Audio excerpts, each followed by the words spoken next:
Hello and welcome back to the last part of constraint motion. ठीक है, इससे पहले हम दो पार्ट पढ़ चुके, मतलब दो टॉपिक पढ़ चुके कंस्ट्रेंट मोशन के अंदर, जिसके अंदर मैंने सबसे पहले स्ट्रिंग ब्लॉक सिस्टम पढ़ा है, उसके बाद में पुली ब्लॉक सिस्टम पढ़ा है। Now this is the last part जिसमें अपन है ना वेज ब्लॉक सिस्टम पढ़ेंगे या फिर वेज कंस्ट्रेंट पढ़ेंगे।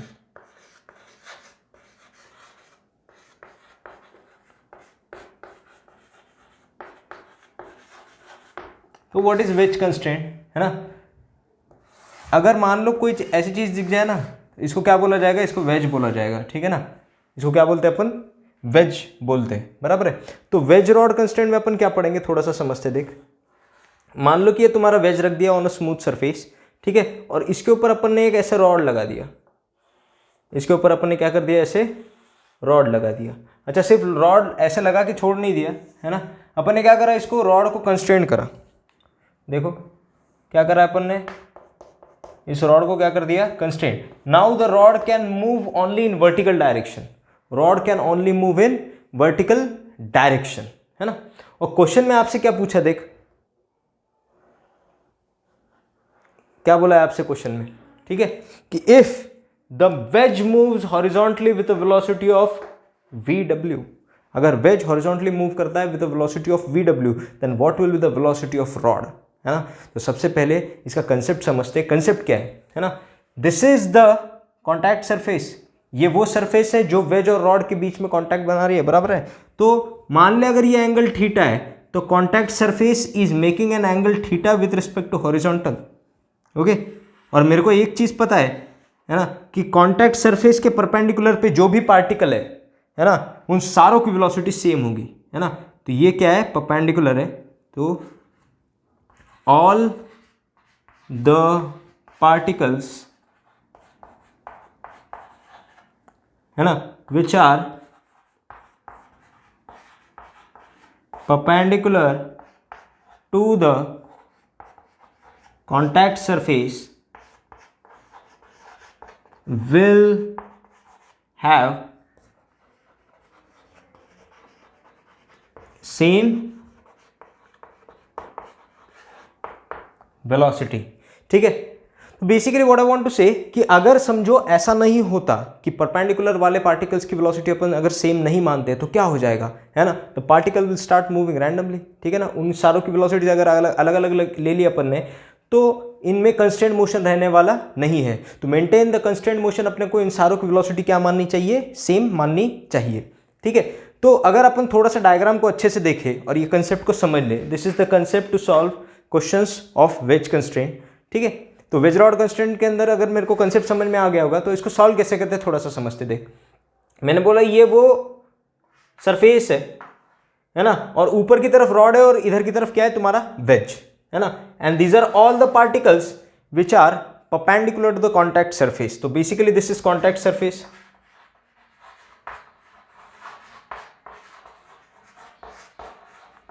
है ना, the particles which are perpendicular to wedge and rod, बराबर है। नाउ मैंने बोला कि भाई साहब, how will the wedge move, wedge will be moving like this, wedge is going to move like this and this is velocity of wedge vw, and how will rod move, rod will move like this, this is velocity of rod vr। ठीक है ना, if you look closely, अगर अपन ये theta लेते तो ये भी क्या आ जाएगा तुम्हारा, थीटा। ठीक है ना, अगर ये थीटा तो ये क्या आ जाएगा तुम्हारा 90 माइनस थीटा, क्या आ जाएगा बेटा 90 माइनस थीटा। यही चीज समझनी है ना। और ये वो पार्टिकल्स है जिनकी सारों की वेलोसिटी कितनी है, v। ठीक है ना, तो ये v ऐसे आ जाएगा। ठीक है, नाउ आसान सवाल, हु इज कंस्ट्रेंट, क्या particles which are perpendicular to the surface are constraint, और wedge and rod is constraint. Yes, who is constraint, wedge and rod are constraint. ठीक है ना, तो अपन याद करो तो किसका कंपोनेंट किसके ऊपर लिखते थे, जो कंस्ट्रेंट है उसका कंपोनेंट दूसरे पे लिख लेते थे। तो यहां पे वेज कंस्ट्रेंट है तो उसका कंपोनेंट क्या आ जाएगा, vw cos 90 माइनस थीटा। तो दिस इज वन कंपोनेंट, और vw cos 90 माइनस थीटा की वेलोसिटी किसके बराबर हो जाएगी, v के बराबर, बराबर है। नाउ यहां पे भी अपन वही करते हैं, हु इज कंस्ट्रेंट, है ना, तो यहां पे कौन कंस्ट्रेंट है बेटा, द रॉड इज कंस्ट्रेंड, तो रॉड का कंपोनेंट अपन परपेंडिकुलर पे लिखेंगे कि परपेंडिकुलर वाले पार्टिकल का कंपोनेंट रॉड पे लिखेंगे? The particle the component who is constrained, है ना, who is constrained, rod constrained है तो उसका कंपोनेंट अपन परपेंडिकुलर के ऊपर लिखेंगे। Very nice. तो क्या आ जाएगा उसकी वेलोसिटी, उसका कंपोनेंट क्या आ जाएगा बेटा? उसका कंपोनेंट आ जाएगा वी आर कॉस थीटा, है ना। और इस वी आर कॉस थीटा की वैल्यू वेलोसिटी कितनी है? I know V R cos theta is equals to v, and I know कि vw cos of 90 minus theta is also equal to v, तो we know vr cos theta is equals to vw cos 90 minus theta is sin theta, ठीक है। तो क्या लिख सकते हैं? vr is equals to, rod की वेलोसिटी कितनी है? vw इंटू tan थीटा, ये वो रिलेशन है जो अपने को चाहिए, ठीक है। फटाफट लिख लो।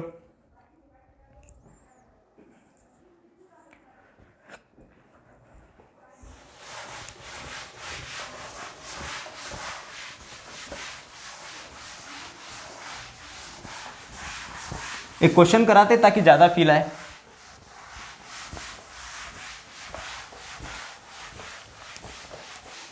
ठीक है, एक जनरल क्वेश्चन कराते हैं, है ना, उसी कंसेप्ट के ऊपर। मैंने बोला कि ऐसा मान लो एक सरफेस है, एक वेज है, this is a triangular wedge, okay, and this angle is given as theta, and this is a smooth surface.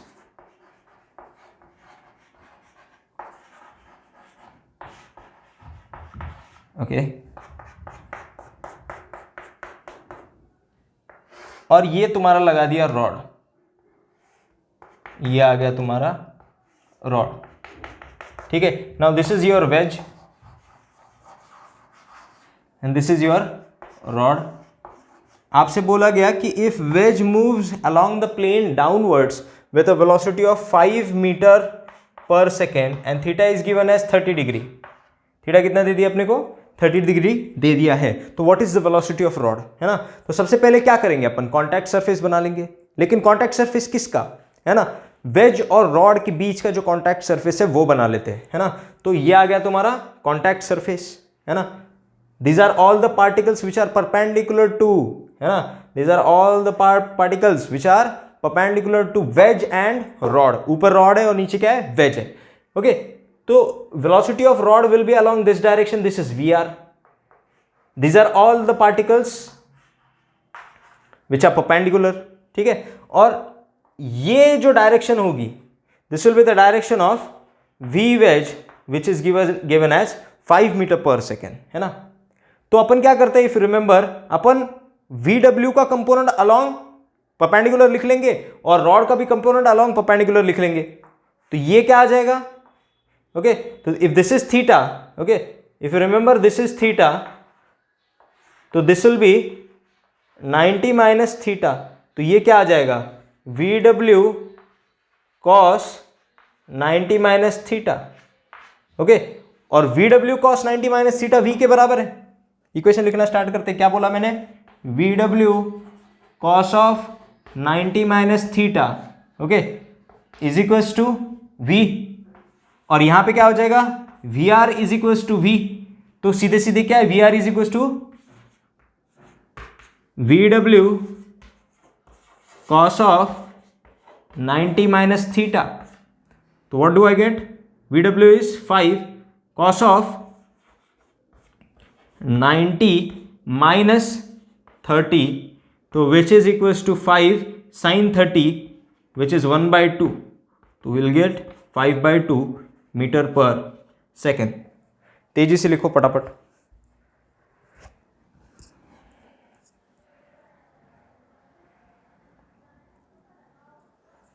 चलो अगला सवाल बनाते हैं, अगले सवाल की तरफ चलते। क्या सवाल दिया देख, तुमसे बोला कि दिस इज योर सरफेस, ये तुम्हारा वेज है, ओके, ये एंगल 30 डिग्री दे दिया और ये तुम्हारा आ गया rod, okay, and rod is constrained like this,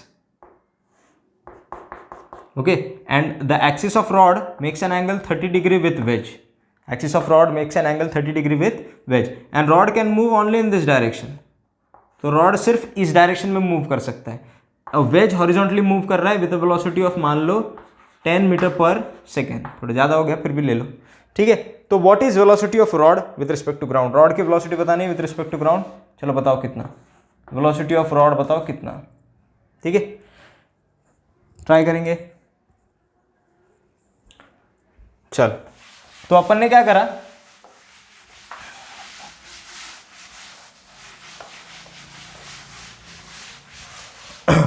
सबसे पहले तो अपन कॉन्टैक्ट सरफेस बना लेंगे. ये आ गया तुम्हारा contact surface, this angle is 30 degree. All the particles which are perpendicular to the contact surface आ गए, ठीक है ना. अब ये दे दिया मेरे को VW, ये क्या दे दिया मेरे को VW, और ये आ गया मेरा VR, ठीक है ना. दिस एक्सिस, ओके, अगर मैं ध्यान से देखो तो ये और ये चीज पैरेलल है, तो ये एंगल 30 डिग्री दे दिया आपको which is angle of wedge, ठीक है, और this is also 30 degree which is angle of axis of rod, ठीक है. तो मैंने बोला VW is 10 metre per second, okay. These are all the particles which are perpendicular to the rod and wedge contact surface. तो ये आ जाएगा V, इसकी भी वेलोसिटी क्या आ जाएगी, सारे पार्टिकल्स की वेलोसिटी V आनी चाहिए.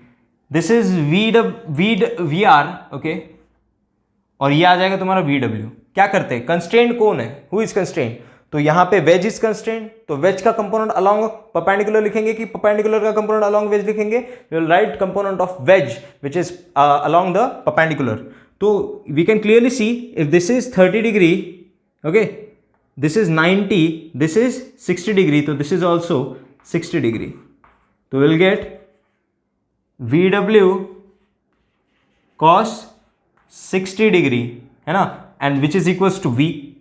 यहां पे क्या आ जाएगा, यहां पे एक कंपोनेंट ऐसा आ जाएगा, if this is 60, this is also 60, this is also 60, तो will get VR cos 60 which is equals to V. तो we know VR cos 60 is equals to V is equals to VW cos 60. cos 60 gets cancelled, तो VR is equals to VW. तो VR की value आ जाएगी 10 metre per second. फटाफट लिख. एक और सवाल देखते हैं, उसके बाद विल चेंज द कंसेप्ट.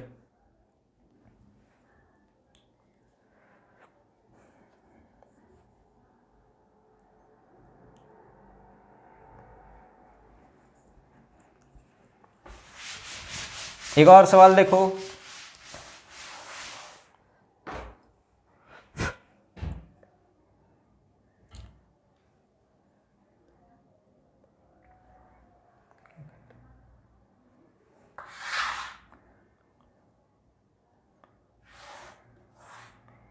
ये आ गया तुम्हारा वेज, ये ले लेंगे मान लो 37 डिग्री, ओके ओके, ये तुम्हारा वेज बन गया.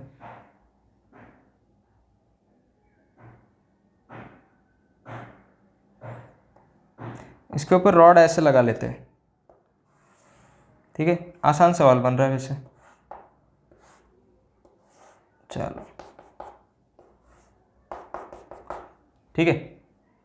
If this is moving with velocity of 5 metre per second, okay, this is velocity of wedge with respect to ground. What is velocity of rod बताना है. क्या करेंगे, सबसे पहले we will draw the perpendicular surface. सबसे पहले अपन perpendicular surface को ड्रॉ कर लेंगे. तो ये आ गया तुम्हारा perpendicular surface, this angle is 37 degree. These are all the particles which are perpendicular to the contact surface. ठीक है. Now all the particles which are perpendicular to surface, ये आ गया रॉड की तरफ का और ये आ गया वेज की तरफ का. Wedge is moving horizontally, okay, VW with velocity VW. These are all having velocity V, and rod is moving along V. This is direction of velocity of rod. Rod perpendicular के along ही move कर रहा है. ठीक है. आपसे बोला कि what is the velocity of rod if the velocity of wedge is 5 metre per second. तो क्या करेंगे इस वाले केस में? अपने को ये पता होना चाहिए कि फिर से अगर ये 37 है, ये 90 है, ये 53 है, तो ये भी कितना है? 53 डिग्री होना चाहिए. वेज का कंपोनेंट अलॉन्ग परपेंडिकुलर लिखेंगे तो क्या आ जाएगा? दिस इज 53, तो दिस इज ऑल्सो 53. तो will get VW cos 53 is equals to V, and from here we get VR is equals to V. So I can clearly write VR is equals to VW cos of 53. VW is है ना 5, cos 53 is 3/5. We'll get velocity 3 metre per second. It is a very nice concept, है ना. फटाफट तेजी से उतार लो इसको.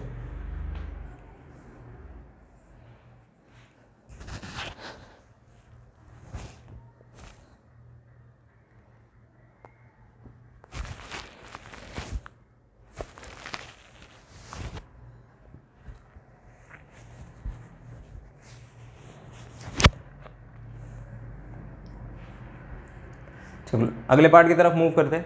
Late us move to the next part.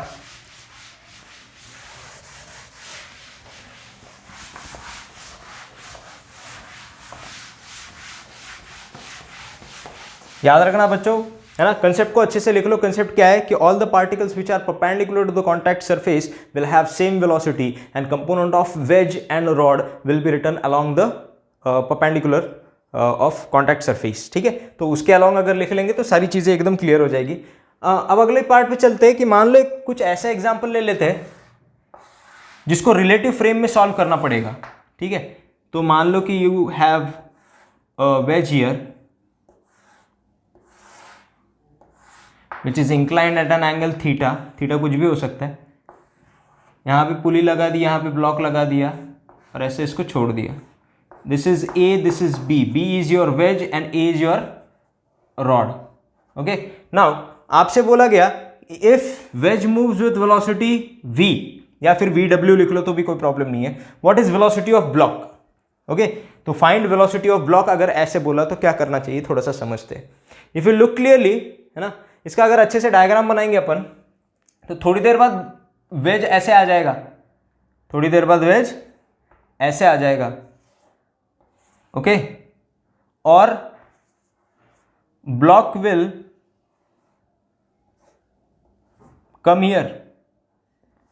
Block कहां जाएगा? ऐसे आ जाएगा. तो यू कैन क्लियरली सी कि block is moving in this direction. Okay. अपने को क्या लग सकता है कि block can move along the ways downwards, है ना. ब्लॉक है ना नीचे जाता हुआ लग सकता है लेकिन वैसे जा नहीं रहा. ब्लॉक कैसे जा रहा है? Block is moving in this direction. तो basically this is velocity of block with respect to ground. अपने को ये बताना है कि velocity of block with respect to ground की वैल्यू कितनी है. ठीक है. तो थोड़ा सा समझते हैं चीजों को. इसको जब सॉल्व करेंगे we have to solve this question with the help of frame of reference of wedge. तो we have to solve this question with the help of frame of reference of wedge. तो क्या करेंगे थोड़ा सा समझते हैं. सबसे पहले तो तितली बनकर कहाँ बैठ जाएंगे? तितली बनकर बैठ जाएंगे वेज के ऊपर, है ना. तो ये कहाँ चल रहा है? With respect to wedge. तितली बनकर अगर वेज पे चलने बैठ जाएंगे तो मेरे को पता लगेगा कि भाई साहब दीवार is coming with velocity of V towards me, है ना. मेरे को तो लगेगा कि भाई साहब वेज रुका हुआ है और दीवार मेरे तरफ आ रही है विद वेलोसिटी ऑफ V. तो व्हाट इज वेलोसिटी ऑफ दीवार with respect to wedge? It is V, है ना. And with respect to ground it is 0. ठीक है. If I look at A while sitting on B, A must appear to move vertically downward. A must appear to move along the wedge downwards. Okay, at an angle theta. At an angle theta, A नीचे जाता हुआ लगेगा. तो this is velocity of A with respect to B, क्योंकि मैं कहां बैठा हूं, I am sitting on B, तो मेरे को ए बी के रिस्पेक्ट में ऐसे जाता हुआ लगेगा, ठीक है। And this is also equal to V. इसको कैसे निकाला थोड़ा सा समझते हैं। If I write point contact, तो मैं यहां पे क्या लिख सकता हूं, ये आता हुआ लगेगा, इधर रस्सी की लेंथ कम हो रही है, तो क्या लिखेंगे, -v plus 0 plus velocity of A with respect to B is equal to 0। देखो 1 2 3 4 पॉइंट की वेलोसिटी लिख डाली, तो मेरे को पता चला velocity of A with respect to B is equal to we.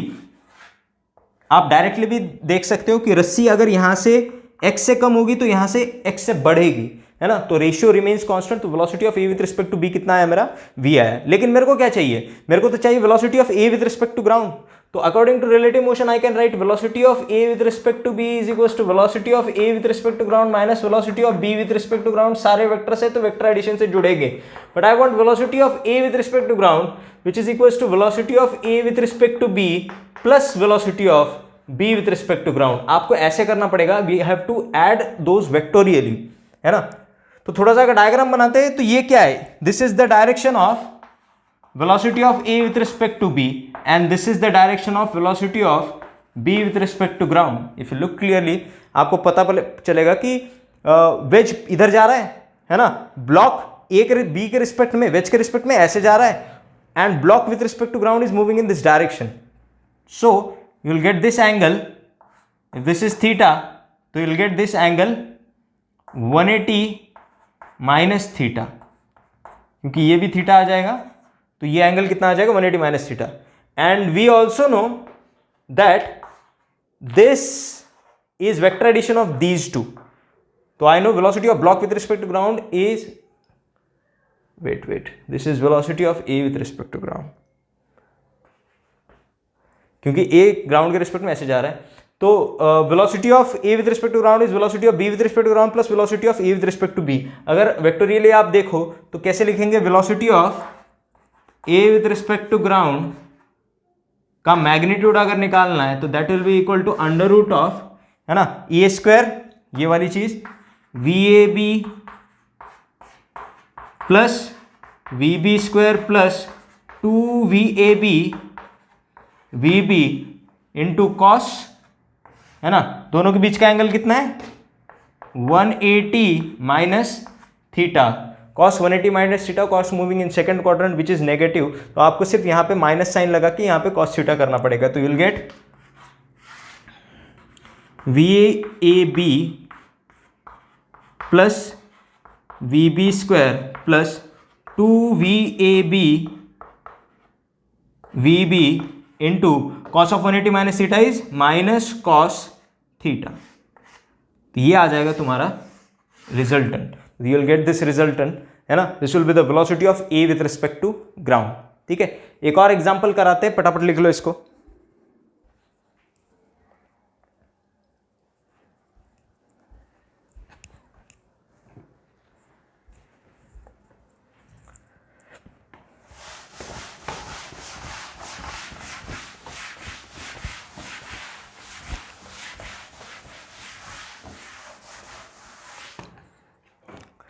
ये एग्जाम्पल आप खुद से कर लेना। ऐसा समझते कि